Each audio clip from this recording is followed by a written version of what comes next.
Welcome to CVR English. This is Naresh Kumar. Let's watch the inside news. Shalabh Kumar, US industrialist and founder of the Republican Hindu Coalition, shared his excitement over the substantial victory in the 2024 US presidential election, emphasizing that the win was not just by a narrow margin, but by hundreds of thousands of votes across key states.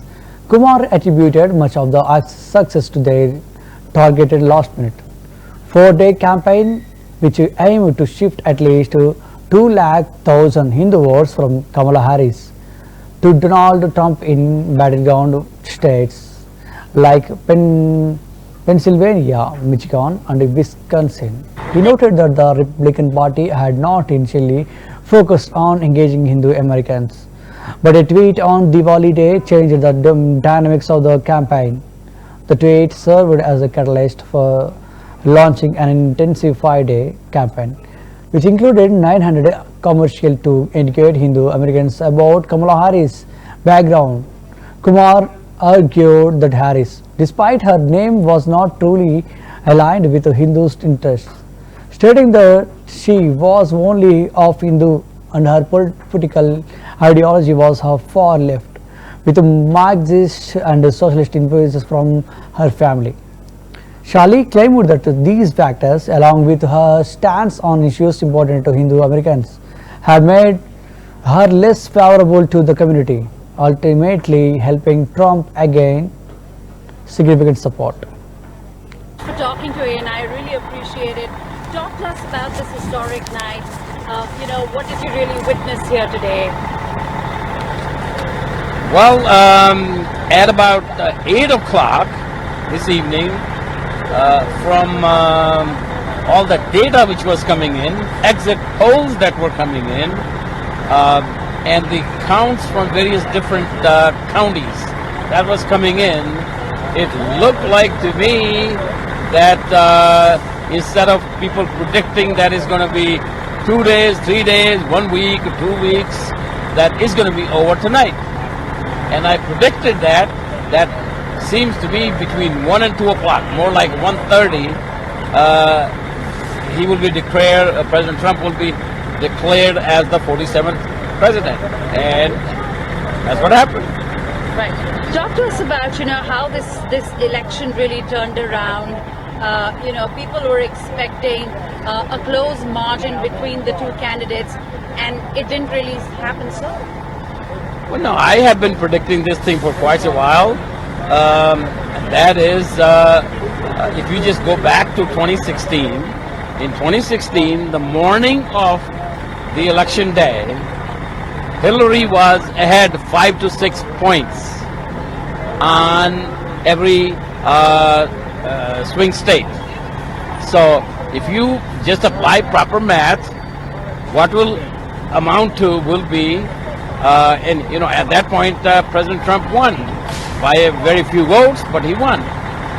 But here, if you apply the same math, you will have to take out 5% out of the current polls. The polls were showing about dead even, so you take out 5 out of that. So that means the polls should be looked at Trump winning by roughly 5%. So ultimately, look at Pennsylvania, look at Wisconsin, look at Michigan, North Carolina, Georgia, all these places, the margin of victory was 2 to 3%. And actually our party is most elated about the fact that the victory was not just a few thousand votes. Victory was hundreds of thousands of votes, 100,000, 200,000 every place. So it was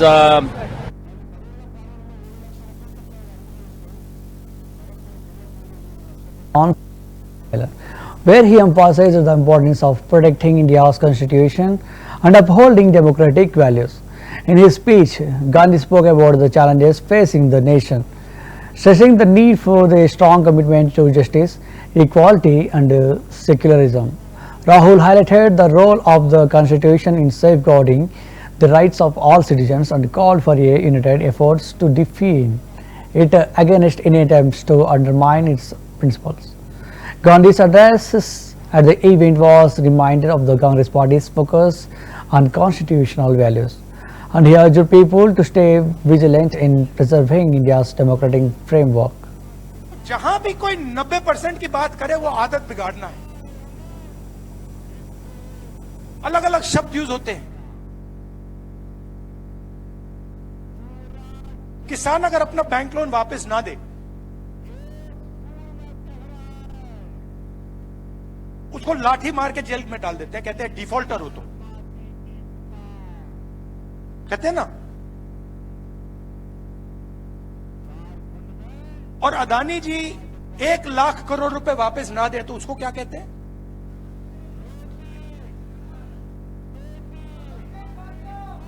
देशभक्त. एक को defaulter बना देते हैं और दूसरे को businessman नाम दे देते हैं. वो बेचारा जेल चला जाता है और ये प्राइवेट हवाई जहाज में मतलब विदेश जाता है. और इसको हिंदुस्तान में हम विकास कहते हैं. प्रगति, डेवलपमेंट, विकास, ये शब्द हैं. अरे भाई, किसका विकास, किसकी प्रगति, किसका डेवलपमेंट, ये भी बता दो.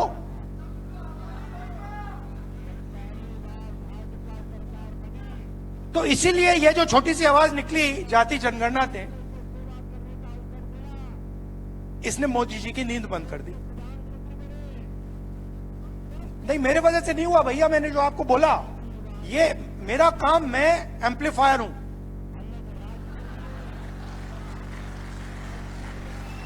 मेरा काम एम्पलीफिकेशन है. मेरा काम आपके पास आकर सुनने का है. मेरा काम, जो मेरा लक्ष्य है ना, उसको खत्म करने का, उसको मानने का है. जो मेरे अंदर लक्ष्य है कि भैया मुझे ये चाहिए, मुझे वो चाहिए, मुझे वो चाहिए, उसको मानने का. मैं हर रोज सुबह उठकर उसको मानता हूं. और मेरा काम आपकी आवाज, जो हिंदुस्तान के गरीब लोग हैं, उनकी आवाज सुनने का है. ये मुझ में कोई कंफ्यूजन नहीं है.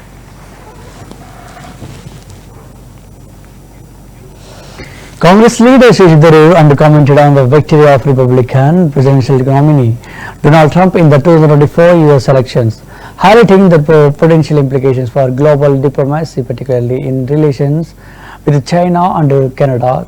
Tharoor expressed concerns that Trump's return to power could lead to a continuation of his confrontational approach toward China, especially regarding trade and strategic competition in the Indo-Pacific region. He warned that this could further escalate tensions and disrupt global stability. On the other hand, Tharoor also noted that Trump's relationship with Canada, which had faced challenges during his first term, could be strained once again, particularly with regard to trade policies and environmental issues. He emphasized that such developments would require India to carefully navigate its own relations with both countries given the broader geopolitical shifts. Tharoor's remarks underscore the uncertainty that Trump's victory could bring to global diplomacy and regional alliances. Sir, Donald Trump is coming back in power now. What's your comment, sir? Look, it seems as if he's coming back. I think the official declaration is imminent, but he's, according to the news agencies, there's still a few electoral college seats short.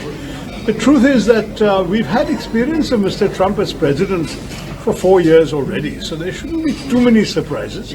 We know that he's a very transactional leader. He will basically say, what's in it for us? If you want something from us, what are you giving us? That kind of mentality is very much there. He's very tough on trade.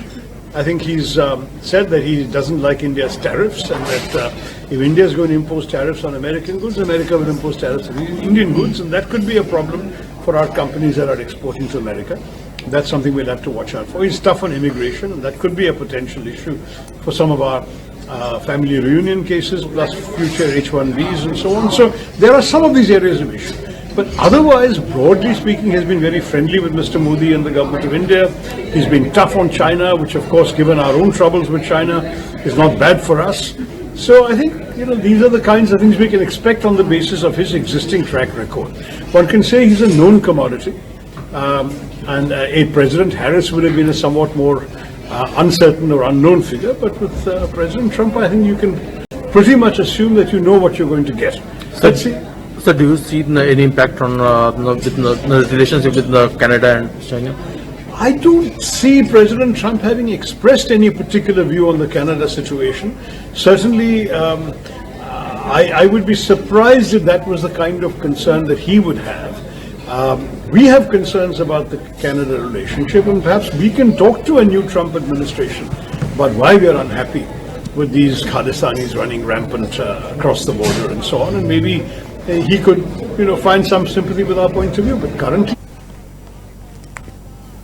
Lord Chandra Qatar Ruchak, Punjab's cabinet minister, recently addressed the issue of stubble burning in the state, acknowledging its environmental impact and the challenges it poses for both farmers and the government. Lal emphasized that while stubble burning remains a significant concern, the government has been working to find sustainable solutions. Qatar Ruchak highlighted that efforts made to provide farmers with alternatives, such as encouraging the use of biodecomposers and other technologies to manage crop reside. He also mentioned the financial incentives and support being offered to farmers for adopting these eco-friendly methods. The minister reiterated the state government's commitment to reducing air pollution and improving agricultural practices, but also stresses the need for cooperation from farmers to achieve long-term solutions. Despite these efforts, Qatar Ruchak acknowledged that eradicating the practice entirely remains a complex issue requiring continued support, education and resources.